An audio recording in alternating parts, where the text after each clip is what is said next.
Welcome to the Eussen Designer Speaker Series with Billy Blue College of Design at Torrens University. Today we're talking with Mark Gacesa from Ultraspace, who is an architectural interior designer. Welcome, Mark. Thank you, John. How are you doing? Very well. Great to have you with us. And you've flown in from the Sunshine Coast to be here especially, so we really value the time that you're giving us here today. Tell us about Mark Gacesa. How did Mark get into the interior design industry? That's a way back question, that one. I actually come from a line of interior designers, well, one anyway. My father's a now retired interior designer, so I grew up with interior design.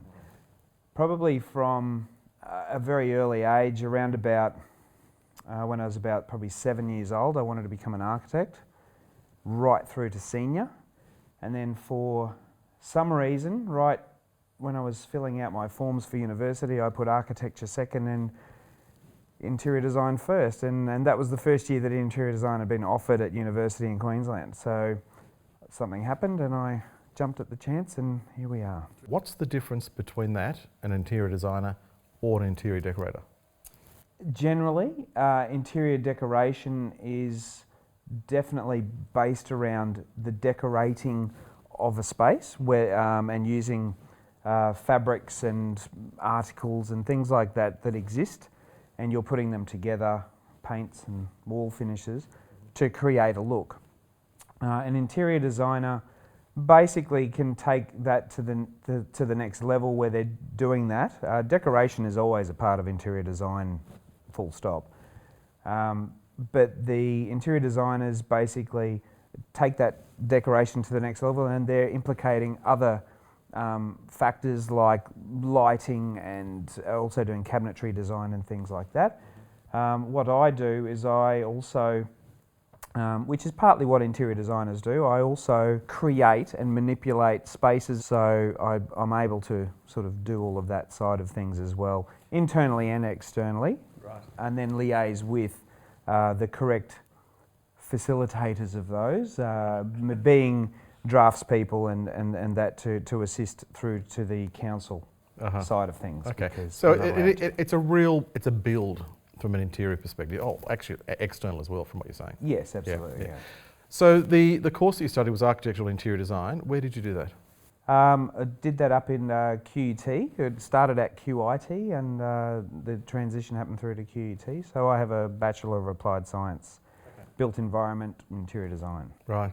With the education that you have now got, what do you feel it gave you when you to enter the industry? It was a very good basis of everything. It was complicated for me though in my experience of university because I'd grown up with it. So I had a very big and broad grounding of design.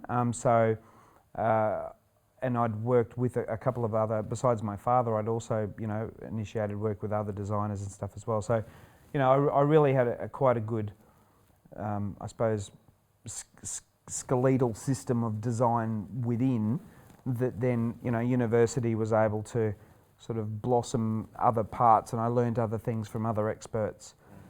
I was also very fortunate while I was at uni, I was, I suppose, headhunted by one of the large architectural firms because we got in the finals with an open architectural and interior design competition that was open to professionals, and a friend of mine at uni and I entered, and we were right up there, and this one of the heads of interior design at a large architectural firm offered me a job part-time while I was at uni. And that was clearly the beginning of many awards, which we'll get into, because I know you've won a number along the way.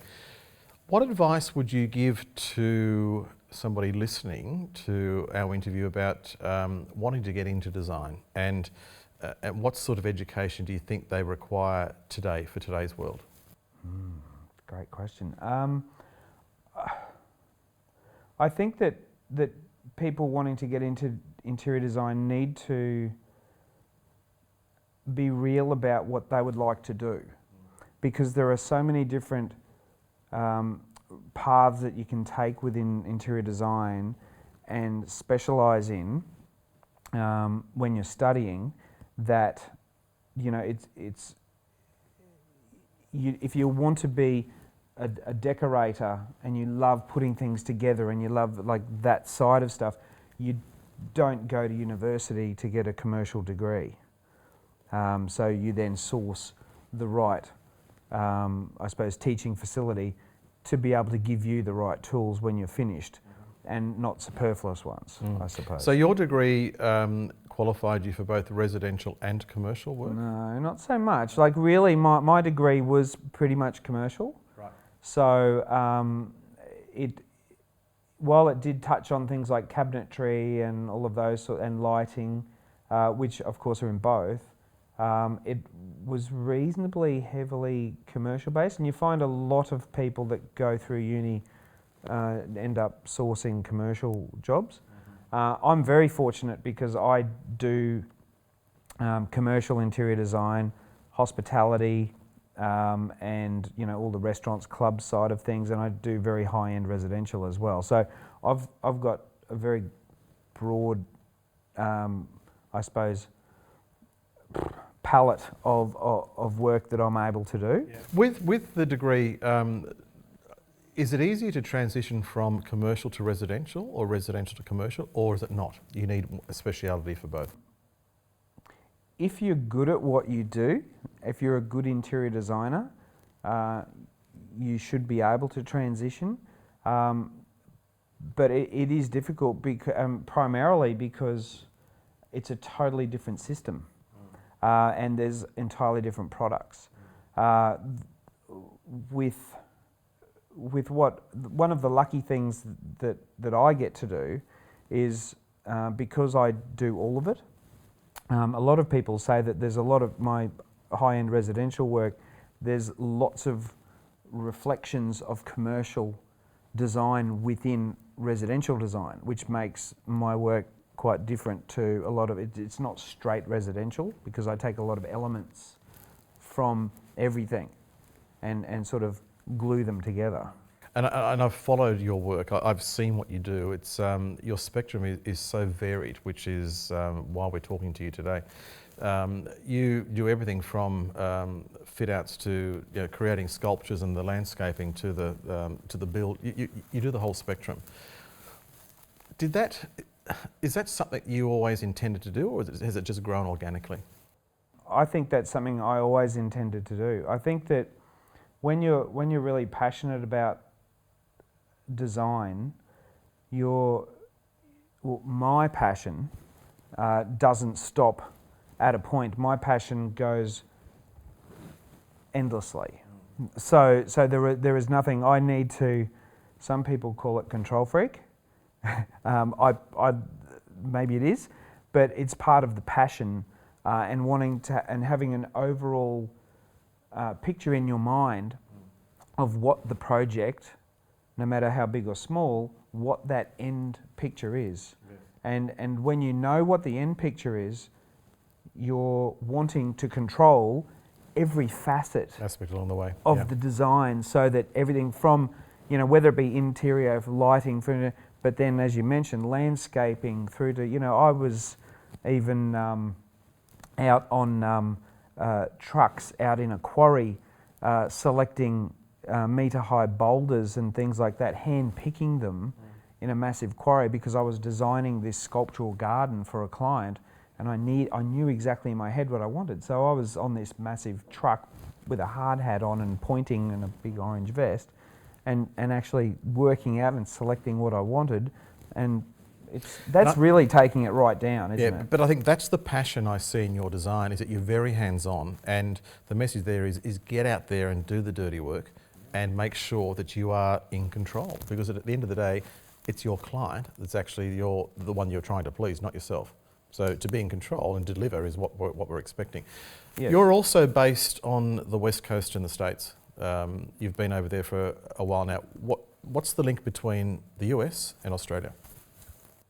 I love the US. I love the West Coast. There's an excitement over there that I enjoy.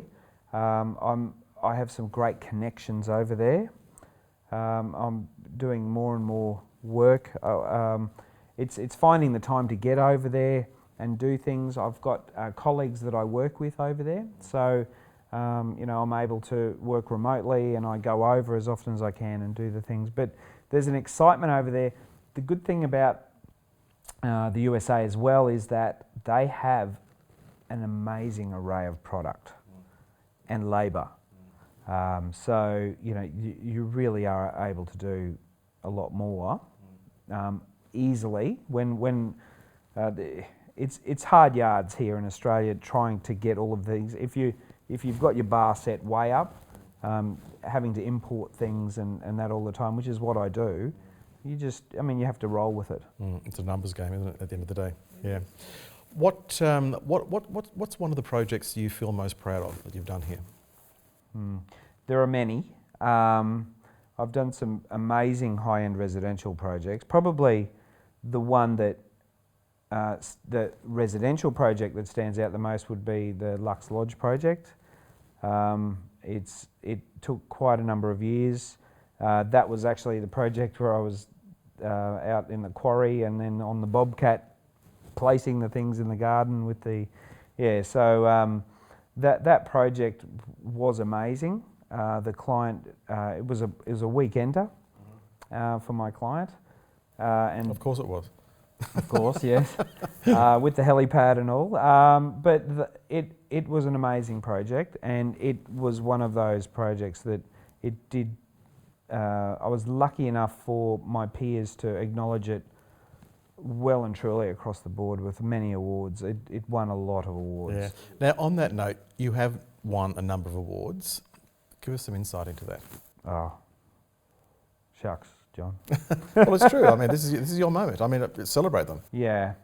Look, it's really nice to win awards because it is recognition from your peers. So it is a lot of people blow it off and so, but it really is a nice thing to gain recognition from your peers. I'm not sure. There's a list on my website.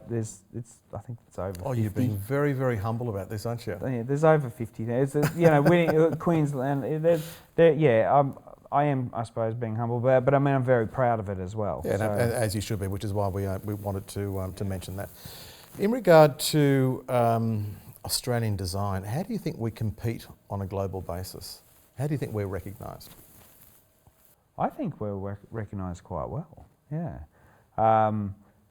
the work that we are doing here, really on an international scale, is fantastic. The budgets that we have here, in the main, are not as high as some of the budgets in the USA and Europe, but we are for what we're able to achieve, we're achieving quite well, I feel. One of the things I like about your design is that, you have a handwriting, but it's Mark's handwriting. It's an ultra space handwriting. And you don't tend to follow trend. I think you create your own trend. That's my interpretation. As far as trend goes, do you think, what is the Australian style? Is there such a thing? Wow. I like the way you can't answer that because you don't follow that. No, so it is. I really have to think about that because it is me, maybe skimming across. If I'm in a newsagent, I'm looking at magazine covers or something like that. If I pick up a magazine that I know that I'm in, and I'm flicking through and I can see other people's work. I try very hard to not follow what other designers are doing. I think that's what I wanted to hear because that's what I know you to be. Yes. So what do you describe your style as then? I would like to think that my style is very original. I know that when I get asked this question, it's a hard one to answer, and I don't have a roll off the tongue answer for this one because every day I think of it differently depending on what project I'm working on. So. It's definitely usually quite glamorous. It's very bespoke. It's very customised. A lot of taking the Lux Lodge project, for example, there was very little in that project that I purchased. Most of the things that were in that entire house were custom designed and made, and that's what I love. I love to be able to have a handle on exactly what things are going to be looking like and creating something for the client, rather than buying a Louis XV armchair, which is beautiful and can be used very well, but someone else designed that. And I would prefer that I design something, because that designer, whoever designed that, I don't know, I'm ashamed to not know who designed it, but it's one of those things where other designers and decorators are using product that exists. I try not to do that. That's why I try not to follow other designers. Well, I don't follow other designers. I don't read a lot of magazines to get ideas and things like that. I want to create them myself. I want to be a designer. Absolutely, and that's my advice to people that are wanting to get into the industry. Yes, you can. Many people follow designers and they have their favourites and all that sort of stuff, but you don't want to replicate anything. We've already got them. We've got that. We've got that design area. We've got that genre. We've got all of those things that person created. Be yourself and create things yourself and be the designer. Yeah. What are some of the experiences you think that that the people are now, I guess, they're seeking? We went through the period where we wanted pavilion living because we all loved to go to Asia and visit Bali and all the exotic places that provided that sort of that ambiance. We wanted the 5-star hotel in our home, so we all put the en-suites in with the big spas, etc. So we're living experiences in our homes. Hamptons is another feel that everybody wants to live with. Do you think there's another experience that's actually infiltrating us at the moment, or can you see what that might be? Again, it's hard to answer that one because I'm sort of not following, but I don't know. It's one of those things where a little bit of the minimalist thing is still around. It's been around a little bit, and it keeps drifting in and out of styles. Keep on getting injected into, and then because they're fads, they fall away. Minimalism is still in there. Then something else comes in, and when in Europe last year at the big design fairs, there was a lot of organic things coming through, and that muted pink that was very much in vogue last year and at the beginning of this year, and I think it's starting to already fade out.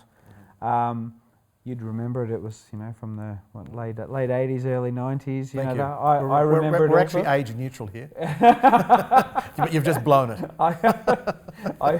Okay, yeah. But I do remember. I also remember it as well. But so I mean, there was that sort of earthy, organic thing with brasses and bronze, age brass and bronze and all of those things, and they're all here, and they're going to hang around. They are going to hang around for a while, all of those finishes. Mark, you spoke about we asked you what one of your favourite experiences was, and Lux Lodge was clearly one of those. What other projects have you worked on that you're proud to talk about? Another amazing residential project that I did that was equivalent to a 6-story house. It was an amazing project. A 6-story house. It was an existing 3-story and lower level, and then we actually built a new full on the block next door, a full 2-story house attached to. So I had to meld the old and the new, even with different ceiling heights and things like that. It was a very complicated project. And it was great. There's like a $70,000-$80,000 chandelier hanging from the dome of the grand entrance. Well, of course there was. Absolutely. We're talking 6 stories here. But I mean, it was an amazing project. But I mean, away from residential, I've done some great hospitality. In fact, just recently, with one of my clients that I've already done a multi-award-winning restaurant for.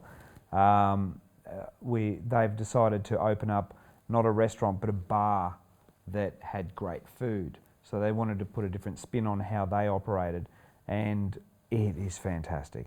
It's an amazing project, and it's winning the hearts of everybody at the moment, and it's only been open for a week and a half. Wow. So And what a great result. I mean, at the end of the day, that's Absolutely. what you want, isn't it? From a design perspective, you want the client to be happy, but more the point, you want the ambience to actually reflect what I guess what the mission was. And if that's to attract custom. Yeah, absolutely. And from an interior design point of view, and people wanting to get into it, on a residential level, it's a very private thing. I mean, you get to, if the project is at that level where you're wanting to share it with everybody, and if it is lucky enough to win awards and all of that, it gets traction and people get to see it and marvel in something that is very private. Yes. When you're doing interior design that is hospitality or commercial, obviously it's for the public. So it's a whole different realm, and you have to attack it from a whole different aspect. One of my major philosophies is to become your client. Like, as a good designer, you need to become your client. You can't have, and this is where I get confused about people that have a straight style. I mean, that works when somebody is coming to you because they want that style and that. But for somebody who isn't sure and they just want something and they're not, you need to be able to mold yourself and become them as fast as you can, and then show them things that they couldn't have imagined. That's so true. It's about the psychology of interiors, isn't it? It's not the psychology of interiors, really. It's about the psychology of the person and understanding, because they're living in that environment. Yeah. How many times do you hear where people go to have the service of a designer or an architect and they go, it's just not me? Well, you know what? You've got the wrong designer. Yeah. What you're saying is so true, because you are the true designer that actually is reflecting what they want. So you're reading that client. Yeah, I feel you're failing if you're not doing that. Absolutely. Yeah. But if it's a hospitality or a commercial job, a lot of people think that that's easier because you don't have the personal touch that's invested in what they're wanting, but that's not true at all. People that are in a commercial or a hospitality situation, I mean, the one that I just mentioned, that bar, it really is a very personal thing for the owners, and it's very driven. And again, you need to become the client. On a commercial job where you have, 1,000 square meters or something like that, and you're dealing with some people, the people that you're dealing with still are very invested because they're charged by their bosses to be, looking after this. So they are very invested in what's going on. So, I'm lucky enough to work for a couple of Australia's largest, very large companies in Australia, and one is a hospitality company and the other one is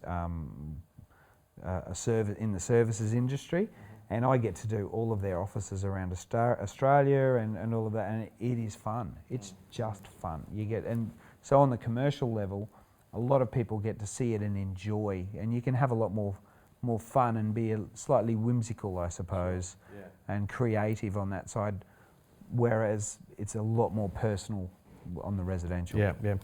What about, I almost hate to use the word trend now, but I will. In regard to, this is really on a global sense, there is this movement towards downsizing and apartment living. Have you got involved with apartment living projects? Is that a big part of what you do, or do you see it growing? Yeah, no, I have. Some here in Australia and overseas. Here in Australia, I've relocated. I've done a couple of houses for, a particular client, and then they downsized to an apartment. So I had to take them through that journey, and it was great. What advice would you give somebody that's going through that or thinking about going through that? It's a big step. You have to let it go. That's easier said than done. Yeah, it is. I was working for a couple in LA, and he was a forensic accountant, and they had a massive mansion in Beverly Hills, and they downsized to a 2 or 3 bedroom apartment and in Century City, and that was interesting. They were fantastic clients. I think they were Egyptian. And they were just amazing. But it was that journey of having all of this amazing big furniture that was from a mansion, and having to work out how to place things and picking things that had to stay and go, and no, I need to hold on to that. It's like, okay, well, we'll make that work. And So it is one of those things of the downsizing. It's almost restarting, isn't it? It is. You have to make that commitment to go, okay, I'm going to downsize and I need to let go. Yeah. I'm not sure I would find it difficult. No, but it's the collectibles, and it makes you realise that in life we have this abundance of collectibles, and when you actually move on to that next stage, it becomes more about living experiences as opposed to collectibles. We're getting off the track a little bit, but from a design perspective, it does change how you live in an environment, and it's where you need the expertise to guide you as to how to do that. And it's very relevant because we're an ageing society, and it's only going to grow, isn't it? Absolutely, and it is that again. It is the interior designer that's assisting the client. The interior designer needing to become the client and understand them, because if they don't do that, they just can't help effectively. Exactly. Yeah. So where's Mark Gacesa heading today? I suppose that I'm enjoying the journey that I'm on at the moment. I'm wanting to try to taper what I'm doing to be able to hone down to the projects that I'm in love with and the clients that I'm in love with, and also to try and source some of the fantasy jobs, private jets. I know people over there that have got private jets, so I'm after you. And those sorts of things, working with people on yachts and doing mansions in the Hollywood Hills and things like that. That's where I'm targeting. Well, they're very real experiences, and it's very real world. And absolutely. Yeah. So if somebody's looking to engage an interior designer, what advice would you give them? I would, obviously research is important, and finding elements of people's designs that you like and seeing things that they're able to do and able to adapt. If you're after a straight design style, then you just need to find someone who does that. But if you're after someone to create something for you that maybe either doesn't exist or just to be creative, it is all about trying to find somebody that is able to adapt and become their client. I love your delivery, because you clearly become part of your client's life, which is what I guess what we're talking about is you need to understand you've got to be them, not you. But that's one of your specialities, and I've seen that in your work as well. So I guess that's a really strong point of what Ultraspace is about. So Mark, how do people engage Ultraspace or find Ultraspace if they want to work with you? Well, we have actually just launched a new website. So that's www.ultraspace.com.au or markgacesa.com. And I'm excited about it because it really portrays what our business is about. I'm genuinely excited about it. It's a very new, souped up version of what the old one was that I liked. But yeah, the new one's great, and we're going to be uploading some great projects that no one's seen yet as well. So, yeah. And social media as well? Yeah, absolutely. Instagram and Facebook. Yeah, under Ultraspace. Yeah. Mark, thank you for joining us. Thank you for your honesty and your delivery today, and obviously sharing the integrity behind the Ultraspace brand. It's been great to hear your story. Thank you. Thanks, John.